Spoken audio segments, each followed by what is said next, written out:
அஸ்ஸலாமு அலைக்கும்.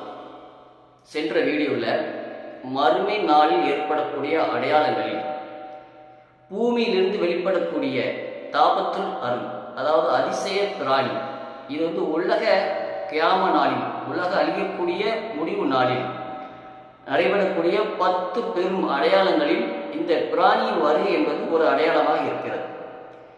இதனை பற்றி குரானும் மற்றும் நபிமொழிகளும் தரக்கூடிய கூடுதல் விவரங்களை நாம் இன்றைக்கு பார்க்கலாம். 1.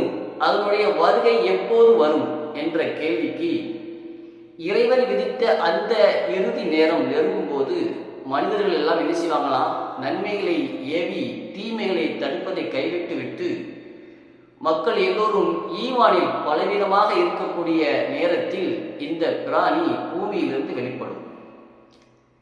மேற்கில் இருந்து சூரியன் உதைப்பதற்கு முன்னாடி, இப்போ சூரியன் கிழக்கே உதித்துக் கொண்டிருக்கிறது, அந்த நேரத்தில் மறுமையின் அடையாளமாக சூரியன் என்ன செய்யும் அப்படின்னா, மேற்கில் இருந்து உதிப்பதற்கு முன்னரோ அல்லது அதற்கு சற்று பின்னரோ இது நிகழும் என்று என்ன செய்கிறாங்க, அறிஞர்கள் கூறுகிறார்கள். இந்த பிராணியுடைய தோற்றம் எப்படி இருக்கும், அதனுடைய செயல்பாடுகள் எப்படி இருக்கும் என்பதை ஹதீஸின் அடிப்படையில் இந்த பிராணியை பற்றிய சில விவரங்கள் சொல்லப்படுகிறது.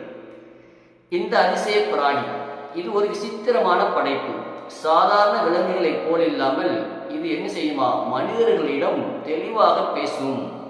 மேலும் மனிதர்கள் செய்யக்கூடிய நன்மை, தீமை, ஈமான், நிராகரிப்பு இதையெல்லாம் என்ன செய்யுமா, தெளிவாக அடையாளமிட்டு காட்டும்.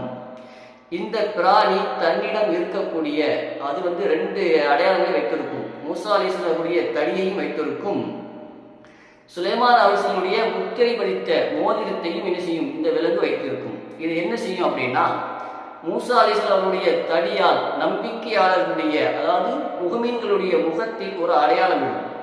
அப்போது அந்த முஹ்மின்களுடைய முகம் எப்படி இருக்கும் அப்படின்னா, பிரகாசமாக என்ன செய்யும், பளிச்சென்று பிரகாசிக்குமா. சுலைமான் அலைஹிஸ்ஸலாமுடைய மோதிரத்தால் நிராகரிப்பவர்கள் முகத்தில், அதாவது காஃபிர்களின் மூக்கில் அடையாளம் விடும். அப்போது அவர்களுடைய முகம் என்ன செய்யுமா, இருண்டு போகும் என்பதாகவும் கூறப்படுகிறது.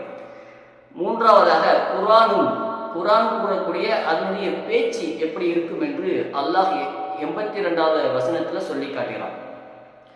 அது மனிதரிடம் பேசும். நிச்சயமாக மனிதர்கள் அல்லாஹின் வசனங்களை உறுதியாக நம்பவில்லை என்று கூறுமாம்.